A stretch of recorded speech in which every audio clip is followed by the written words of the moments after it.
ድረስ ያስተምረናል። እነዚህ ሶስት ወጣት ህይወታቸው ዛሬ ድረስ እኔና እናንተን ያስተምራል። ዛሬ ያለነውን ወጣቶች ያስተምራል። ዛሬ ያለነውን ሽማግሌዎች ያስተምራል።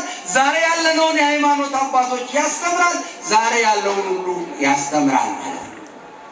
ሁሉ ነገር ለበጎና ለተግሳጽ ለትምህርት ተጽፏል ነው የሚል የተጻፈልን ለዚህ ነው።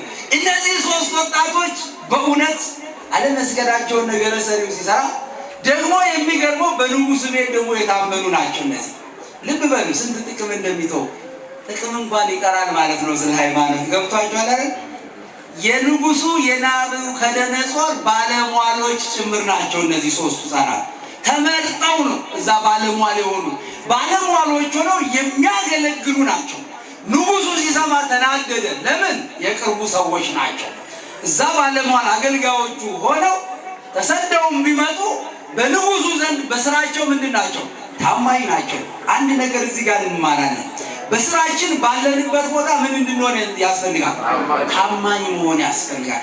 በምንሰራበት ቦታ በየትኛውም ቦታ ለቆምንለት ለተቀጠርንለት ቦታ ምን ማለት አለብን? ታማኝ